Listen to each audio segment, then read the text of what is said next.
బుల్లితెర biggest reality షోగా చెప్పుకుంటున్న big boss season 3 చివరి దశకు చేరుకుంది. అక్కినేని నాగార్జున హోస్ట్గా వ్యవహరిస్తున్న ఈ సీజన్ విజేత ఎవరో మరో 6 రోజుల్లో తెలిసిపోనుంది. ఎప్పటిలాగే టైటిల్ కోసం మొత్తం 5 కంటెస్టెంట్లు పోటీ పడుతున్నారు. ప్రస్తుతం ఇంట్లో ఉన్న శ్రీముఖి, బాబా భాస్కర్, అలీరెజా, వరుణ్ సందేశ్, రాహుల్ సిప్లిగంజ్లలో ఎవరు టైటిల్ గెలుచుకుంటారా అని ప్రేక్షకులు ఆసక్తిగా ఎదురుచూస్తున్నారు. ఇదిలా ఉంటే ప్రస్తుతం హౌస్లో ఉన్న 5 కంటెస్టెంట్ల గురించి బిగ్ బాస్ సీజన్ 2 విజేత కౌశల్ మండా ఆసక్తికర విషయాలు చెప్పారు.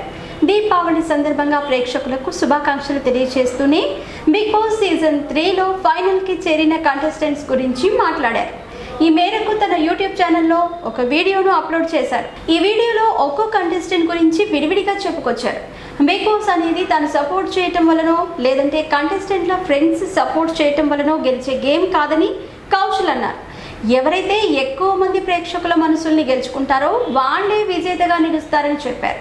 ప్రస్తుతం బిగ్ బాస్ హౌస్లో ఉన్న కంటెస్టెంట్స్ గురించి మాట్లాడుతూ ముందు అలీరెజా ప్రస్తావన తీసుకొచ్చారు కౌశల్. అలీరెజా తన శిష్యుడని, 18 ఏళ్ల వయసున్నప్పుడు తన దగ్గర మోడలింగ్ నేర్చుకోవటానికి వచ్చాడని చెప్పారు.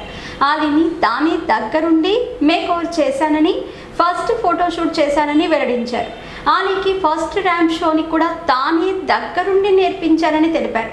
అలీ ఫస్ట్ యాడ్ ఫిల్మ్ని కూడా తానే డైరెక్ట్ చేశానని చెప్పారు. అలాగే అలీకి ఫస్ట్ రెమ్యునరేషన్ కూడా తన చేతుల మీదుగా ఇచ్చానని గర్వంగా చెప్పారు.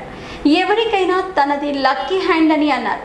బిగ్ బాస్ టాప్ 5లో అలీరెజా ఉండటం తనకు ఎంతో ఆనందాన్ని ఇచ్చిందని కౌశల్ చెప్పారు. అలీ బయట కూడా చాలా ఎమోషనల్గా, అగ్రెసివ్గా ఉంటారని, అలాగే అతను లవబుల్, ఫన్నీ కూడా అని కౌశల్ వెల్లడించారు. హౌస్లో కూడా అలాగే ఉంటున్నాడని తెలిపారు. అనుకోకుండా మధ్యలో ఎలిమినేట్ అయినా ప్రేక్షకుల ఆశీర్వాదంతో మళ్ళీ వచ్చాడని అన్నారు. అందరూ అలీని ప్రోత్సహిస్తున్నందుకు తనకు ఎంతో సంతోషంగా ఉందని, అతనికి ఎవరైతే ఓటేస్తున్నారో వారందరికీ కృతజ్ఞతలు తెలుపుతున్నానని చెప్పాడు. ఆ తర్వాత బాబా భాస్కర్, శ్రీముఖి, వరుణ్ సందేశ్, రాహుల్ సిప్లిగంజ్ గురించి కూడా కౌశల్ మాట్లాడారు. వాళ్ళ గురించి కౌశల్ ఏమన్నారో ఇక్కడ వీడియోలో చూడొచ్చు.